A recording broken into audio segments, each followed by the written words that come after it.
Service ORR service రోడ్డుపై మాజీ మంత్రి మిత్రుడి పాగా. మాజీ మంత్రి ఎవరు, మిత్రుడు ఎవరు? రామన్ ఉన్నాడు కదా, కేటీ రామారావు గారి మిత్రుడు. గట్కే సార్ ఇది.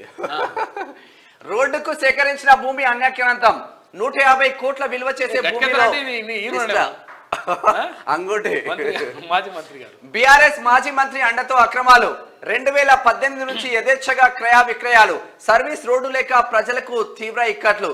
గట్కేసర్ లో ఔటర్ జంక్షన్ వద్ద భూమాయ స్థలాల ఆక్రమణపై విచారణకు డిమాండ్. ఆ టర్నింగ్ లో ఇదంతా మొత్తం సర్వీస్ రోడ్ కి సంబంధించింది. సర్వీస్ రోడ్ భూమిని కూడా కథం చేసి పడేస్తున్నాడా? కమర్షియల్ కాంప్లెక్స్ పెద్ద లెక్క అంతా కూడా. ఇప్పుడు ఇక్కడ కీసర కాడ ఏడ ఔటర్ రింగ్ రోడ్ ఇట్లుంటే దాంట్లో మధ్యలో భూమి మధ్యలో వేసేసి ఆ భూమిలో మంచి బిల్డింగ్ లేపేసుకొని సొంతంగా కట్టుకుంటారంట ఇల్లు అంగలు. దానికి యాక్చువల్లీ డబ్బులు వచ్చినాయి, భూసేకరణ అయిపోయినాయి, పైసలు వచ్చినాయి, పైసలు తిన్నారు, మళ్ళీ అదే భూమిని కబ్జా పెట్టి మళ్ళీ కమర్షియల్ కాంప్లెక్స్ కడుతున్నారు. ఔటర్ రింగ్ రోడ్ కోసం ప్రభుత్వం సేకరించిన భూమిని ఇప్పటికీ సంబంధిత యజమానులే అనుభవిస్తున్నారు. 150 కోట్ల రూపాయలకు పైగా విలువైన సర్కారు భూమి అన్యాక్రాంతమైనా పట్టించుకున్న నాదుడే లేడు.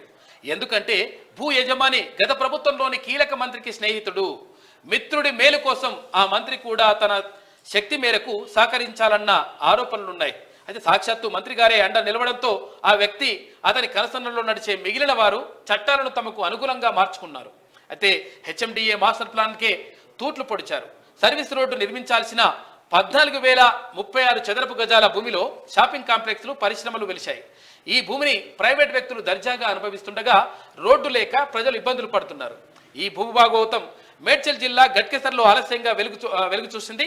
ఔటర్ రింగ్ రోడ్డు నిర్మాణం కోసం గట్కేసర్ రెవెన్యూ పరిధిలో ఇదంతా కూడా కథంతా జరుగుతా ఉందట. 150 కోట్లు. నేను ఏమంటున్నా, ఇది ఒక్క చోటనే కాదు, మొత్తం ఇప్పుడు ఔటర్ రింగ్ రోడ్ మొత్తం అంతా ఇదే నడుస్తూ ఉంది.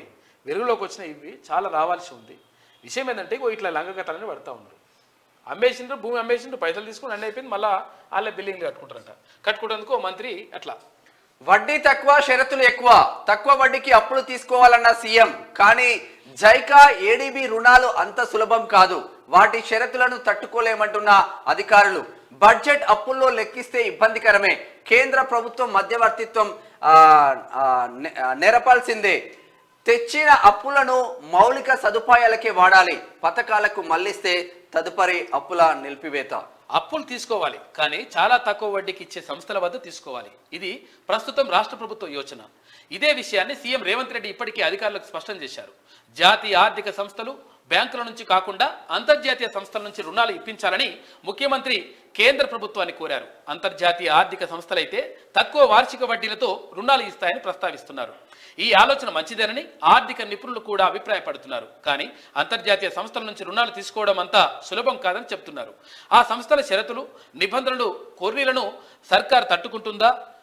అడుగడుగునా నివేదికలు సమర్పించడం సాధ్యమవుతుందా? మౌలిక సదుపాయాలకు కాకుండా ప్రభుత్వ పథకాలకు మళ్లించే అవకాశాలు ఉండవు కదా అన్న సందేహాలు కూడా వ్యక్తమవుతా ఉన్నాయంట. అయితే ఇప్పుడు గతంలో ఏముంటుందంటే ఎక్కువ వడ్డీ తీసుకో, ఏది యూనిట్కి 6 రూపాయలు తీసుకో, 6 రూపాయలు తీసుకుంటూ 20 రూపాయలు తీసుకో, ఇట్లుండనమాట. గత ప్రభుత్వంలో ఏముండంటే ఎంత తీసుకుంటే అంత తీసుకో అన్న నాకెంత, ఈ కథ ఉండే. కానీ ఇప్పుడు వడ్డీని తక్కువ చేసుకోవాలి. ఒకవేళ రుణాలు తీసుకుంటే వడ్డీని తక్కువ వస్తుంది. తర్వాత మనం ఎట్లా చాలా జాగ్రత్తగా దీన్ని కుటుంబాన్ని చక్కదిద్దుకోవాలి. ఎందుకంటే మొత్తం అప్పులలో కథం చేసిపోయేసిండు. ఇందాక అంటుండే మేము ప్రచారం చేసుకొని, ఇంకా ఏం ప్రచారం చేస్తాం? చేస్తాం మేము ప్రచారం చేసుకోలేంట ఆయన.